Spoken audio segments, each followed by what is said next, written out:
Yo, what's up? Welcome to YingYangSports. I am Justin. That is Joel. We are here today to give you the content. How are we feeling today, Joel? I'm tired as fuck. I'm ready to go. And honest. Keeping it real. This is just a show like that. That we give our audio, man. Like I am ready. I'm for sure ready. But I'm like, no, we gotta push out the episode for the people, man. So, I know the people appreciate you for pushing through. God, what the fuck? Bro, I don't even know. The Wi-Fi in here, that's probably why I want to go, bro. The Wi-Fi is terrible today. Yeah, the Wi-Fi is down today on pretty much everything, so it's been really annoying. The studio Wi-Fi works, so. Yeah, but like, it's like a legit dead zone in here. No, yeah. I'm getting barely any service, so I hope I can read chat. I'm pulling it up right now. But I hope everyone is having a great day so far. Oh, yeah, damn. You ain't even, we didn't even get to talk about 305 yesterday.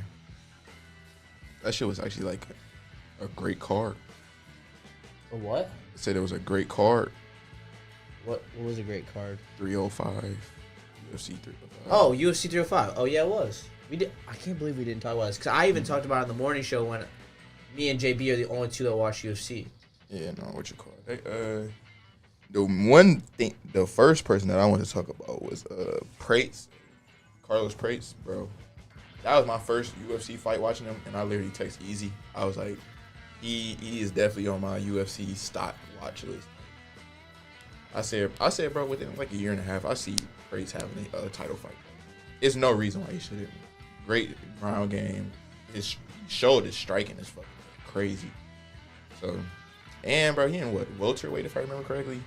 It's low-key a little weak in that division right now. So yeah, I definitely see a title shot for him for wherever his next 4 to 5 fights. Well, I am struggling to pull up chat, so that's going to be fun. I'm going to pull it up on the big computer in front of me and hopefully be able to read it from across the room. So I'll do that in a second. What are your thoughts? Do you want any other fight you want to get into other than? I mean, we can obviously talk about the Izzy Duplessis. Give your thoughts on that while I pull up chat. That was another fight. I told Easy, I was like, I'm not like how confident I was that Bilal Muhammad was going to win against Leon Edwards. I told him I was like, I wasn't that confident that Duplessis was going to get the win, but I was definitely like, I was telling him, I'm like, I'm not going to be surprised at all if Driscus does win, and I wasn't surprised when he won. Cause bro, granted, I wasn't watching like a lot of Izzy fights when he was at his peak. I more so caught Izzy near the point where I'm trying to remember like one of the first Izzy fights I watched. I can't remember, but it was before Alex Perez. So I didn't catch him at like his super duper peak where everybody was on the hype train of Izzy. So I guess that also played to why I wasn't on the super hype train of Izzy. I'm like, bro, like Driscus could I'm just going DDP. DDP could easy win this out. And bro, that unorthodox style he got where he just randomly shoots at you. He's just going. Bro, the takedown he got to end the fight, if you really watch the takedown, I looked at it, I'm like, bro, he grabbed his waist and just dropped down. Like, it wasn't no super trying to put no technique in it. He literally, like, I guess was chasing down Izzy, trying to get away. He grabbed him and just dropped his weight down on him, and Izzy just fell, and then he got his back because of that, and then got him in that crazy ass. I know this is unrelated, but did you see the edits of like them with their clothes off in the position of the submission? Like there was like an edit going around on Twitter, and they like blurred out like their like. Hell no, I ain't see that shit. Dude, it was wild. Like, that was like my first thing I saw on social media after the fight, and I was like, dude, who would do this? The one I did see is where he kissed his hand and like put it on Driscus' mouth. I think that was like real life though. I don't know about them.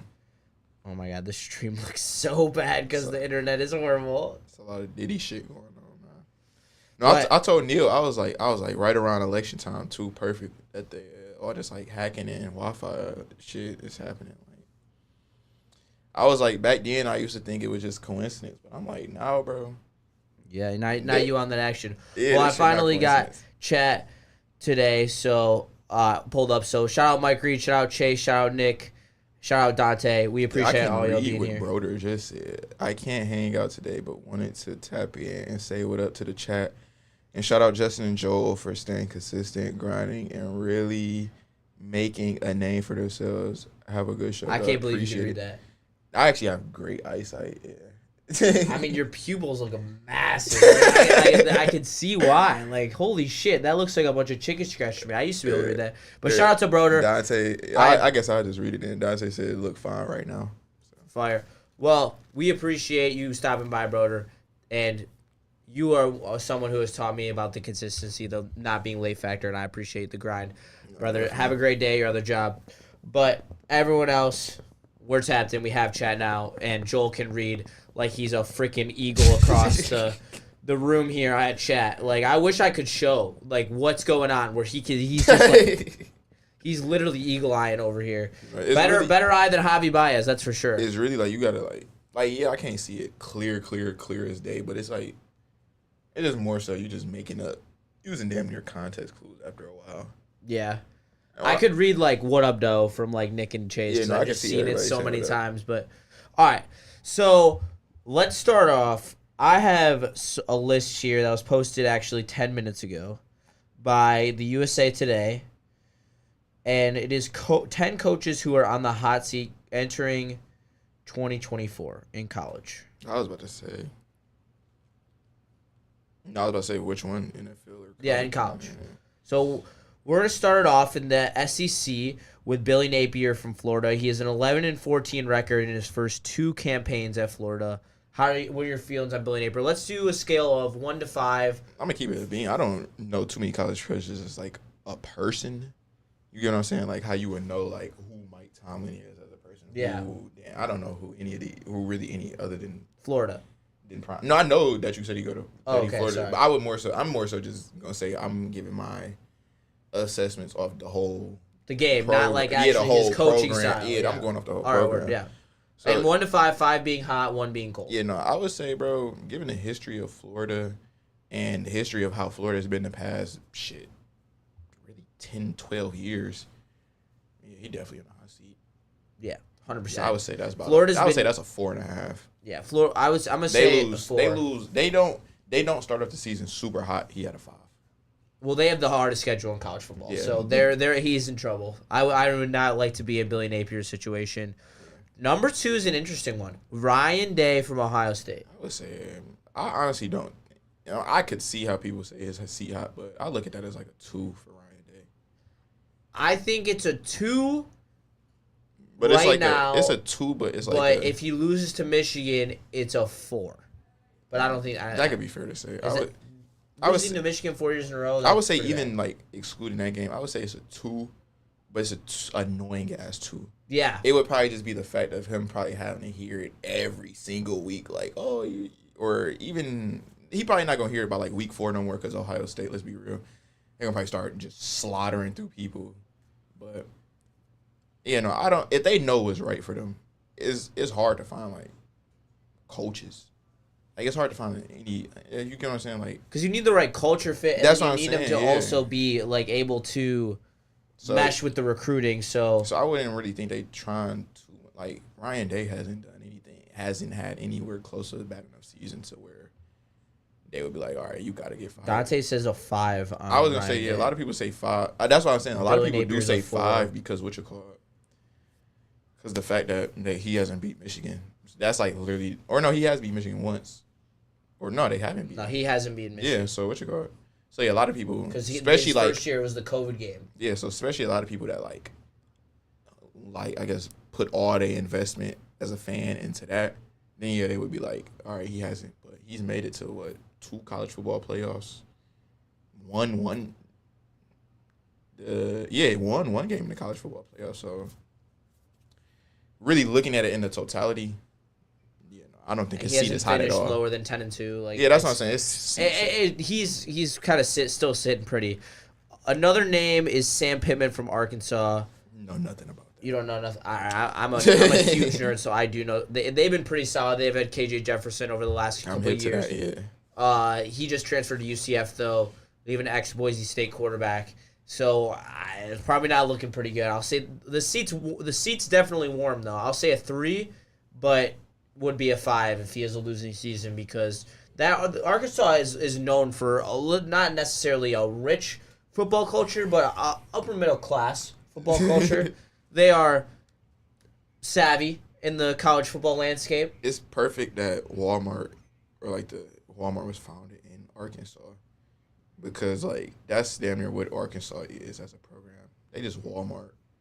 That's valid. That's not a bad take. I was about to say, like, I don't know how to explain it, but they damn near are they just Walmart. Like, if you were to put it into stores, like, a school like Arkansas would be, like, a Walmart type store. Dante 155. I mean, with Day, he had to give up calling offensive plays to Chip Kelly. I don't think that is going to work. See, that is interesting.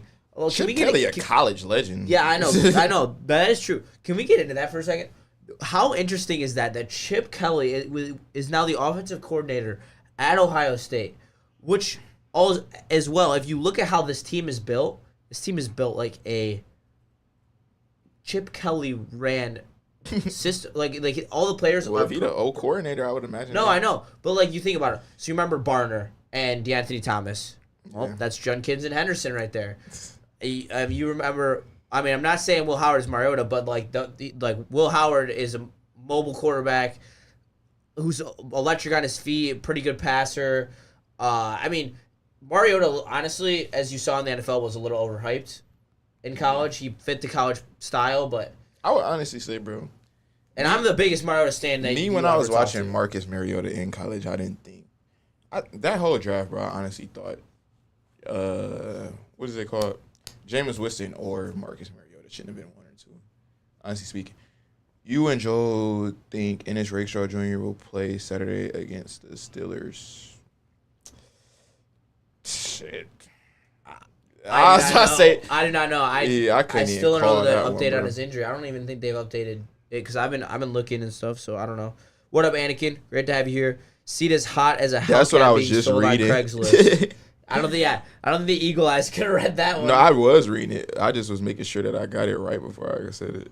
But yeah, Dante says that's a 2 for Sam Pittman. But the next name is another pretty big name, Lincoln Riley. Also, Mike Reed, we will have an update on Ennis Rakestraw before Friday, so we will let you know as soon as we find out. He might have said something in the press conference today. I haven't had time to go back and watch it yet. I was trying to make an overlay for our show that I fucked up. So, fun times. Anyway, next coach, big coach, made the big move a couple years ago from Oklahoma, Lincoln Riley, USC. They've been completely overwhelming since he's got there. I wouldn't say I'm very high on them this year. Third season with them? Yeah. First year. I'm trying to remember. First year they were in a New Year's Six Bowl and lost to Tulane. Yeah, nobody played. But I'm trying to. Yeah, that's what. Last year they went. They lost to Utah every time. Yeah. That's. Can't be losing Utah. I wouldn't say it's seat hot at all. Because I would say the way they looking at it. I'd say it's a 2. I'd say it's in the same spot as Ryan Days. Yeah, that's fair. Because I would say the way they probably looking at it, like, this is his 3rd year going in there yet. So he hasn't really had to, like, has some time to bring in his own, like, culture and his own, like, But he hasn't even touched his own recruiting classes yet. Yeah, that's what I'm saying. He really hasn't. That's what I'm saying. He hasn't got to really put his own identity there yet, other than having Caleb Williams. So this team actually has a lot of hype, and usually teams with hot seats don't have a lot of hype. But Baylor has a lot of hype going into this season. Dave Aranda, he won a bowl game in the Sugar Bowl in 2022. Ain't that bald head, bro? That's like brown skin. I'm pretty sure. I'm almost positive, yeah. But they had a terrible year last year. Completely fell apart. Yeah, I don't know who was on. I can't name a single player that was on 18. They were like 6-6, I think. I'm pretty sure Dan said today that Rakestraw is going to practice today or tomorrow. Gibbs, Zeitler, and Reeder should be practicing after the game Sunday, and Carlton should be ready for week 1. I don't think Riley's type of football will mesh with Big Ten teams. No, it will not. You saw it when they played Utah last year and how Utah was able to just run the ball down their throat, and they couldn't stop it. I would say in that, though, Big Ten is also at a disadvantage fucking with them. Because the athletes, I would say I was trying to tell people when I was super confident that TCU was going to beat Michigan when they played them in the playoff, because I'm like, bro, that Big 12 like just spread it out style of play, bro. I'm like, it's gonna take Michigan too long to get adjusted to it. And I literally was saying, I'm like, if they don't get adjusted, they're gonna get blown out. If they do get adjusted, I'm like, it's not gonna be till late, and I'm like, it's damn near gonna be too little, too late. But Michigan also played themselves out of that game. Like they the fumble at the 1 yard line and pick six. The pick six is like 2. Yeah. I mean, they played themselves out of the game. But honestly, TCU, you were right. They didn't adjust quickly. Because I was just about to say TCU. Honestly, when you look at it, like talent wise, didn't have damn near anything better than Michigan for real. Like, what position did they really? Quentin Johnson, the wide receiver. I would say that's probably about and then it. That's literally just Quentin Johnston. Just Quentin Johnston. Yeah. Bro. That's it. Other than that, what was it? Max Duggan. Duggan wasn't. I wasn't super confident in Max Duggan just. No, it was just kind of a flip flop. It was just like how we say all the time: styles create fights, and I literally saw it. I'm like, bro, and that's more so what I'm getting at now. Like, I think, shit. Yes, we are gonna be. Big Ten is gonna be at an advantage of being able to just play that grinded out style, especially when they like come into our stadiums and like, what you call it, they having to adjust to the weather. They're having to adjust to just getting their face punched in every time. Like, yeah, it's like a boxing match. How they say all the time, when you playing a game, like bro, but it's real life. If you getting like constant jabs, that will wear you out more than just big ass haymakers. Because if it just like annoy you more. Like even myself speaking to it when I'm playing a game, like and somebody just running the ball little by little on me, I'll get burnt because I'll fuck around like run commit and then boom, that's the time they throw a pass. Yeah. So it's like the teams coming over are definitely gonna have to adjust to that. But Big Ten teams are definitely gonna have to adjust to that spread it out style. Like I was even watching Jeff Teague podcast where he was saying when they would go to this NBA, but still it's almost similar.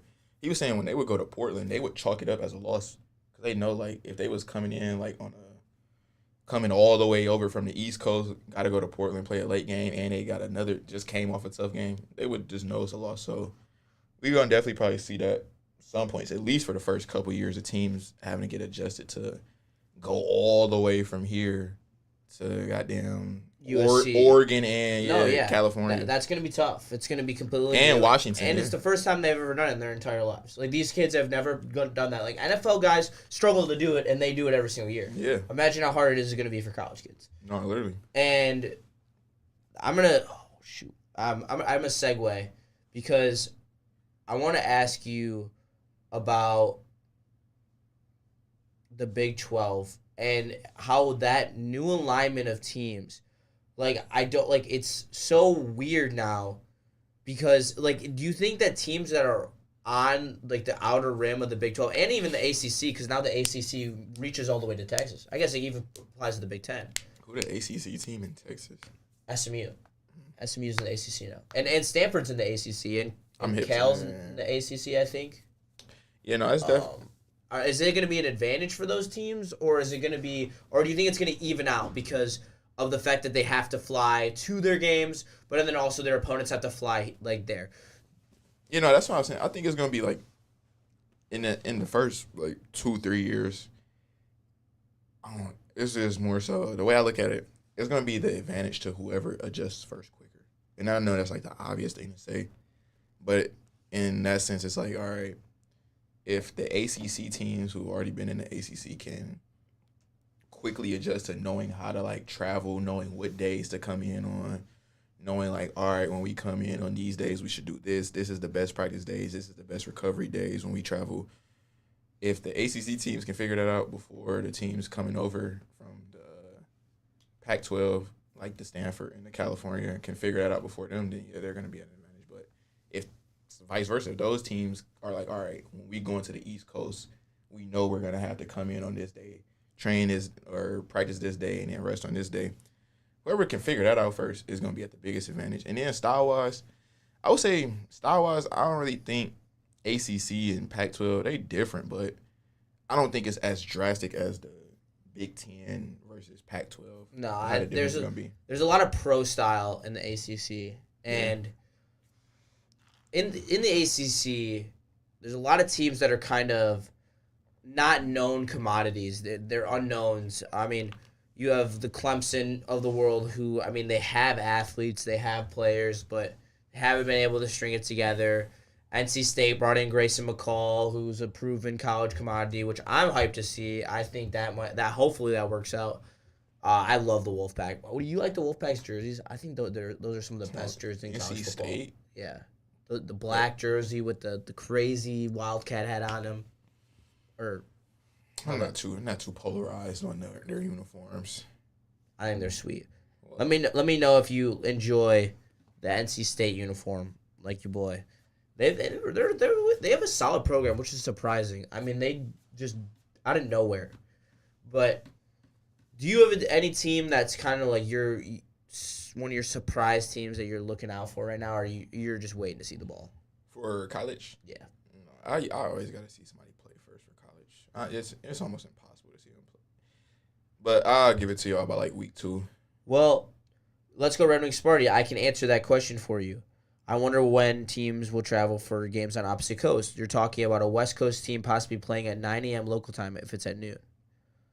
They're traveling, so Delaware State plays Hawaii on Saturday, and they are traveling. They were supposed to travel today, but their flight got delayed, or flight got canceled, so they weren't able to travel today. So today's Tuesday, so they are traveling almost a full week before the game, 5 days. Yeah, you damn near got to, bro, for that. Yeah, you gotta let the legs, and you gotta get adjusted to the time. I will never forget, bro, when I came back from Las Vegas to Detroit, and this was in the summer, so like I immediately got off the plane, changed my clothes, and went straight to summer camp. Bro, when I tell you I was miserable for like the first 2-3 days at summer camp because like my body just had not adjusted yet. Like I'm literally like at every point, at any chance I could take a nap, I was taking naps, bro. Like I just was like my body was just so thrown off for like 2-3 days. Like it got so bad, bro. I left camp, went to my friend's house without my friends, and like his mom just like let me sleep in his bed and everything. Like they weren't even going to their mom's house; they were going to their dad's house. But I just had to sleep in the bed because I just was so tired. So yeah, I could definitely see why teams got to go like a whole week before. Because like, bro, prime example, this NFL. But when I think this year, if I remember correctly, the Bills stayed in London for 2 straight weeks. Yeah, bro, they lost their first game. The second game, I was like, the Bills are winning no matter what. They're going to blow them. I was like, they're literally winning no matter what. I remember exactly what you're talking about. Because I'm like, bro, I literally was telling people the whole week. I'm like, bro, if y'all want a lock of the week, I'm like, wake up early on Sunday or make the bet on Saturday night and just take Bills money line, bro. I was like, they're not losing. I'm like, they're playing a team coming to London, and they've been in London for 2 weeks. I'm like, bro, if that doesn't, like, scream an advantage, I don't know what does.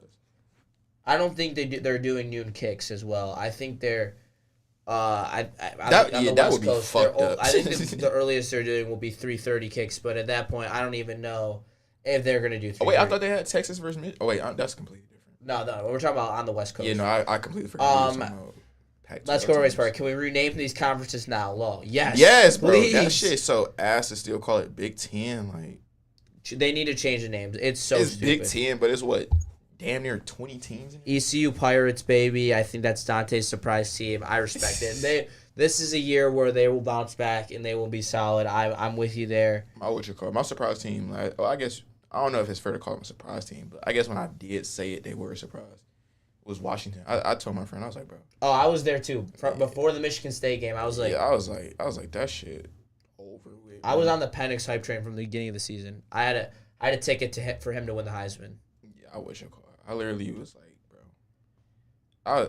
Like I told you, my roommate was a big Notre Dame fan. So when he said, like, he was still, because Notre Dame started top 10. He's like, oh, baby, it's going to be Notre Dame in the college football playoff. I'm like. Dog, you're Notre Dame. I was like, bro, it's not even going to be Notre Dame in the college football. Bro, I want to go back and look. I think we got, like, voice memos of some of the shit that I told him. Because I was like, bro, I want to go back and listen to this and just see how dumb you sounded. All right. Well, you're pulling that up. I'll read some more comment made. I got Mizzou as my surprise team. I don't know if they count as a surprise team. I had them as a surprise team last year when they beat OSU in the bowl game. So, I mean, they beat OSU last year in a bowl game, finished 11-2, I believe. And they're returning their starting quarterback. Notre Dame Fighting Irish will have an undefeated football season. 2025 2023, Sam Hartman, Sammy Heisman. Sammy will win the Heisman as well. You hear me laughing in the back? That's devious. Play that again. Bro, yeah, let's One see. more time for the people. This is his boy right here. Yeah, this is my Putting him on blast. roommate. He was a super Notre Dame slappy. The Notre Dame Fighting Irish will have an undefeated football season.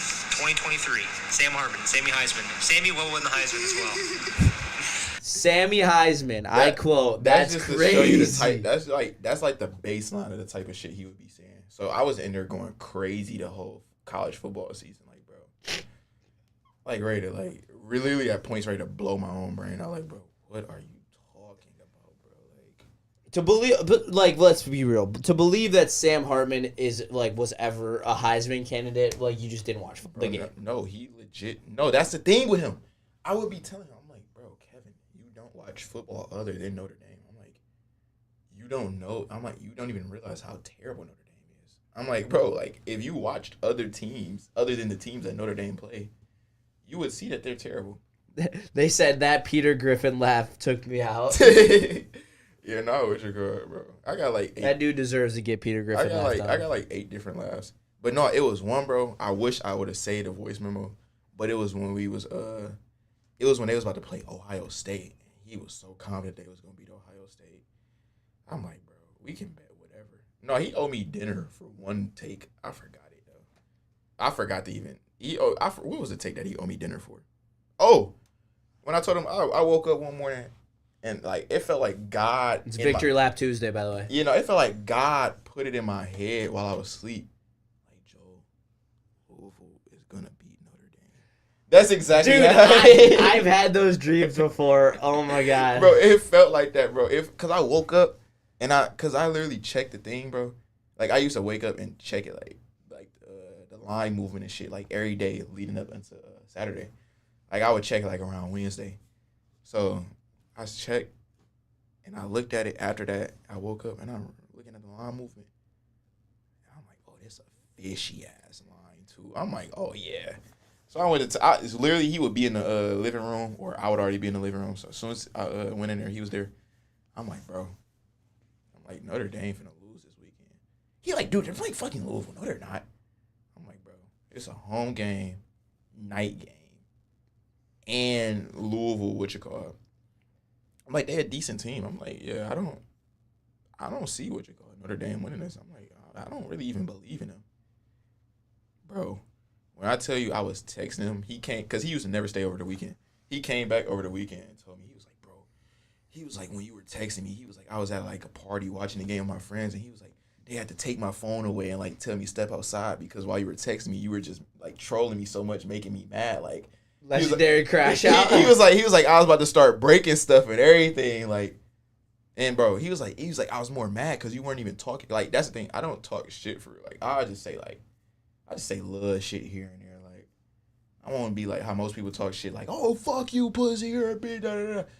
No, no matter of fact, when they threw a pick or when they was down, I told him, I'm like, bro, do Notre Dame got an embarrassment kink or something? And then little shit like that. That's not little. Joel, that's not little.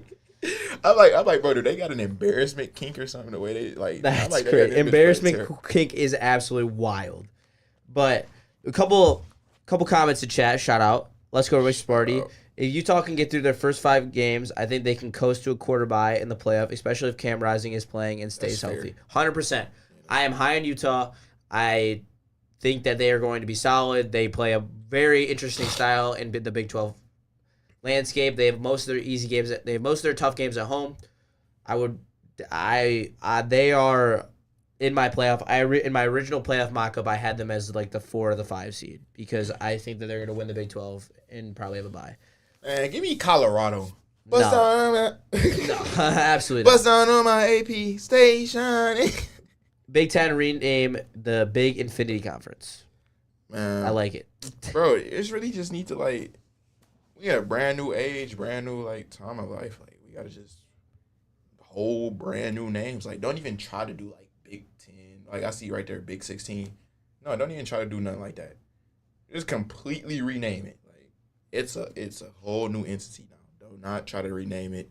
Yeah. Don't try to name it big. Don't do numbers. Name it, Don't do numbers. You're don't gonna name change it how big many are 16. Don't name it big 18. Don't name it none of that. Just find something that make you damn near. Honestly, bro, damn near just do east, west, south, north. Honestly, and then realign them again. What? Yeah. Because like this conference realignment is not it. Yeah, it really don't make sense. I wish they would have did it to something that like made more sense. Like, all right, Texas. Like it was literally just a cash grab. Like here's a bunch of money. Come like join our Texas conference. Texas to SEC actually makes sense in my head. No, it does. That makes sense. Like, let me think of the ones that do make sense. Texas SEC makes sense. Big Meech. But other than that, it's damn near none that makes sense. Now that I'm really thinking about it. Yeah. Oklahoma should be in the Big 12. Oklahoma went to SEC too. Yep. That makes sense. Any team, Texas. That's it. Like it's Southeast Conference. Well, they don't have enough South or enough. I guess East, going opinion. off the name of it, yeah. But I'm just thinking about like the brand of football, like how popular football is in those areas, and how popular football is in the SEC. That is like those two teams are damn near too big for the Big 12. Yeah. So it's damn near perfect to put them with the SEC. Shout out to Chase. I'm a traditionalist. I want to be Big 10 until I die. Yeah, no, I honestly, bro. If there's not 10 teams in it, I could care less. Yeah, no, I literally as a kid one day when I say kid, this had to have been like, I couldn't have been like 13 yet. I counted and saw that there was more than 10 teams in the Big 10, and I never trusted it ever since that moment, bro. Nebraska shouldn't have joined the Big 10. Nebraska was part of the Big 12. Yeah. No, that makes sense for them too. Yeah, that would have made more sense. But then, like, I don't know. Texas is further west than Oklahoma. Oklahoma shares a border with Arkansas. I know, Chase, but I said Texas has the South factor. Like, they are legitimately the South. You could argue that Oklahoma's the Midwest. Some people would be like, Texas isn't the South. Like, some people just say Texas is Texas. Like, because, like, when you think of the South, you think of, like, I don't know how to even describe it. Alabama, Arkansas. Yeah, like that. Georgia. Yeah. But Texas, bro. Do you consider Tennessee the South? Kentucky? Hell yeah. Tennessee, hell yeah. West Virginia? Virginia. West Virginia, not the South. Virginia, not the South. No. But Tennessee, Kentucky. North Carolina, South Carolina, both in the South? Yeah, I would consider those. I see. How can you say Virginia's not in the South, though? Like, they were, like, the main state that seceded. I would just consider Virginia just more East Coast. That's what I consider Virginia. That's fair. I consider Virginia in the South, personally. But, I mean, who cares? We're not a geography podcast. Oklahoma is further south than Kentucky and Missouri. Man, we got the fucking geography master. Yeah, here. he is a whiz, dude. This dude was, for fun, trying to get every country in the world. I love you, Chase, but that was What you wild. mean, get every country in the world? Like, there's the borders, and he's trying to, like, type in every country, trying to, like, get it right without any help. It was wild. He had, like, five or six wrong on the entire map. I was like, oh, what? When you get to, like, the weird, like, Uzbekistan, it's over for me. The Mason-Dixon line determines the South. That is correct. I don't know exactly what the Mason-Dixon line is. I guess Wasn't I'll look it that up. during, like, slavery time? Yes. Yeah, so I'm not really... Let's get that out of there. Yeah, no, the Mason-Dixon was definitely used. He is the judge, jury, and executioner on that topic. So No, the Mason-Dixon line definitely, if I remember my history correctly, was definitely used to, like, determine what states fight for who in the Civil War. yeah, I believe so. That is. The chat is an update on my phone. Can you read that? Which one? Like all of them? Where was the last one? Chase. Those last two by Chase. I refuse to. There are 197 recognized countries. I do a quiz trying to name all of them in under 1 minute. Oh, under 15. I was about to say under 1 minute. I was gonna tell you right now. That's trying hard. Mason-Dixon line was founded in 1772. You telling me that? Anakin's saying, hold on. We got beef. Anakin's saying that he is the geography expert. Chase is also a geography expert. Beef. We're going to have a competition then because there can only be one show geography expert, and there cannot be two. So we're gonna have to figure it out. One day, you guys are both gonna have to be in chat, and we'll show countries, and you guys will have to say what country it is, and whoever gets the first one wrong loses. I'm actually the geography master for U.S. When it kind of like, because we used to. I can do all 50 states in the U.S. We used to get this shit. Well, I would hope you can. A lot of people can't. You'd be surprised. But I was more so saying we used to get this. How many people in chat can name all 50 states like with all of them blank in 10 minutes? We got a capitals quiz. So like, see, that's impressive. If you can tell yeah, me, that's what I used to. Yeah, that's uber impressive. I used to do that shit. Cause bro, I like watch like those like little street videos where they asking people questions. I always answer the questions for those videos, like where they be like, "What's the capital of such and such?" And it's like, bro, they literally asking people in Austin, Texas, "What's the capital of Texas?" And I said to myself, I'm like, "Ain't it like Austin?" They like San Antonio, Dallas, da da da da. The dude like Austin. They live in Austin, Texas. Like shit like that is like, bro, America is damn near doomed. Anakin, can you do all the capitals as well? Chase can do the capitals, so that's the baseline. He said here. he can. Oh, let's go. Remy Smarty can also do states. Dude, we might have to have a geography theme show one day and get it cooking. Like, yeah, no, bro, capitals is like, I would say like it's easy to know, but it damn near is. Chase, I'll throw out the Canadian provinces just for fun. There's only 6 of them, Chase. I hope so. It's like British Columbia, motherfucking I'm kidding. Vancouver. Those are cities. It's Alberta, Alberta, the Yukon, Ontario. I'm forgetting some. I mean, I know he's gonna put him in chat in 2 seconds and show me up, Chase. So Chase, you can do that if you feel inclined. Man, none of that shit don't matter if you ain't been there. I've been to Quebec, man. That's all that matters to me. It's like, nah. I have been to Quebec. I have been to Quebec though. How's Quebec? I've never been to Quebec. We went on a school trip. That was like one of my funnest memories ever. Like me and my friends still be thinking about that shit from here and there. But that was in like 5th grade. Yeah, that was 5th grade. And shit was cool. It was like, you gotta think, bro. We was in 5th grade in Canada, so we was having. You were just vibing. We was having fun regardless. Yeah. Didn't really matter where you were. Just you're having a good time. You're on a trip. Look up Sportsy and do those quizzes. Fun as hell. You can try and name all Big 4 sports. Oh, you know what I used to? What I was doing a lot was. That is cool. What I was doing a lot was the Immaculate Grid. The Immaculate Grid is fun to do. You ever did that? No. Where they give you like it'd be like 4,000 yards or like a 4,000 yard season. Like yeah. I have passing done that. yard. I know what you're talking about.